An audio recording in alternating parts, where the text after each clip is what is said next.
Good evening to all of my fellow classmates in the Professionalism Ethics Law class. My name is Tashara Fox, and tonight I'm going to introduce my first discussion board called The Counselor Within the Little Girl. So I want to address some of the questions that I actually wrote down for this class discussion. First discussion. So the first question that was asked for the discussion board was, where are you from and where do you live now?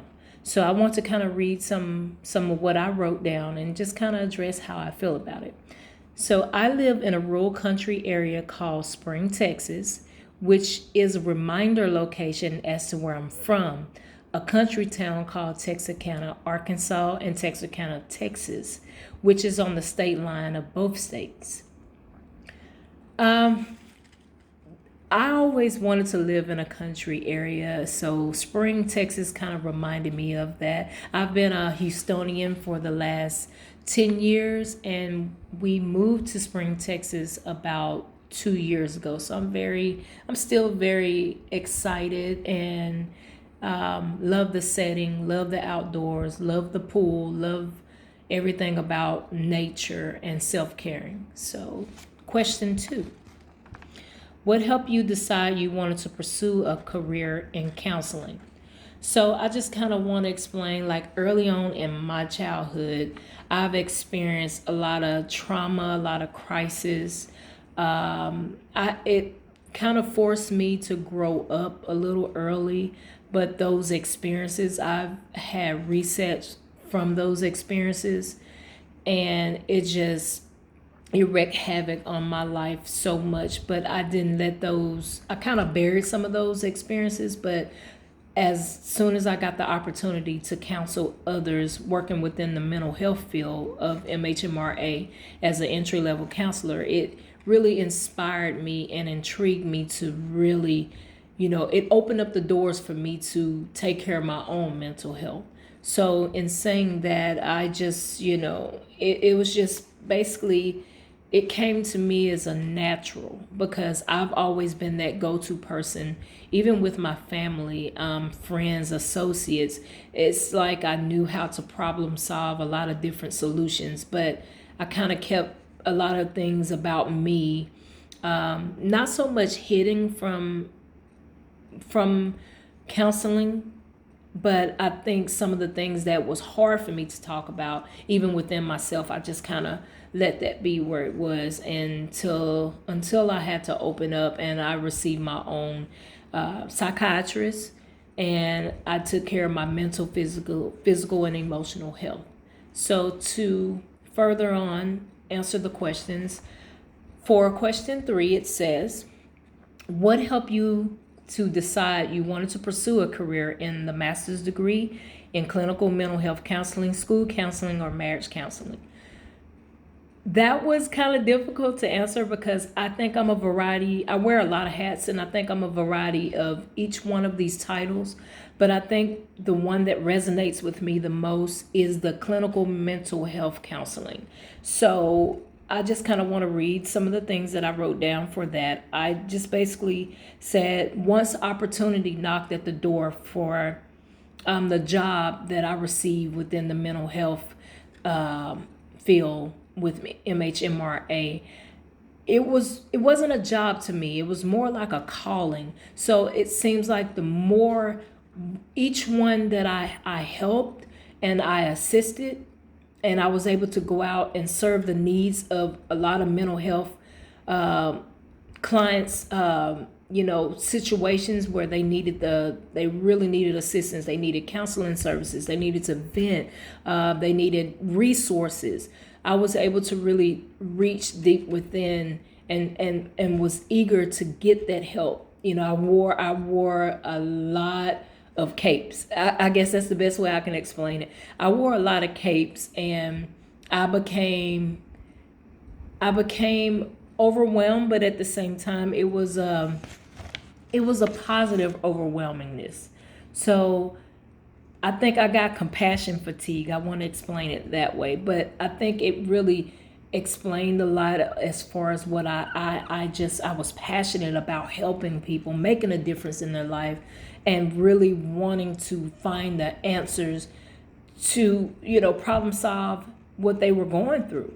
Any concerns, any mental health concerns, any concerns within their family dynamics. It just really intrigued me to want to do more for them. So on to the next question. Question 4. Is there a special population you would like to work with? Again, I love to work with the mental health population. As far as, the area that I would love to specialize in the most is crisis and trauma. With crisis and trauma clients who are experiencing those resets or revisiting those traumas in life, or experiencing a crisis. Like, I had a recent crisis myself with losing my mother. My mother, it's still hard to talk about because my mother didn't die of natural causes. Let's just, leave it there. But I still have a difficult time, and I'm receiving counseling for that. We're fighting legally for that. So in order to really assist my clients, I have my own story and my own testimony, but just to see someone thrive within those crisis areas and trauma areas, with receiving in trauma informed care, or any type of interventions that can really help them through their chaotic and confusing moments, that we don't have answers to why it happens. We just know that moving forward and trying to be the best person or the best version of ourselves is kind of hard at times to identify with what that is. So moving along, the last question is, what are some ways you take care of yourself while balancing a personal work and school life? Well, I do understand, as a professional counselor, you have to come back to those things that you identify with the most. I always say that, I use the slogan that if your cup is empty, how can you give back to anyone else? So we have to balance out our work life, our busy daily routine schedules, tasks that we have to perform on basis to where sometimes we have to do more than one thing, but we always have to give that time to ourselves. So me personally, I take the time to meditate. I take the time to exercise. I take the time. Let me kind of turn my camera. So I'm into planning. I don't know if you can see this, but I'm into planning and gardening. And I have some other things that I take the time to try to, get in my pool. Just really relax my mind. I like to read. I like to podcast. So I have a lot of things that I wear a lot of hats on. I'm not only, in school to better myself within my education to make a difference. As I said, I do a lot of podcast work.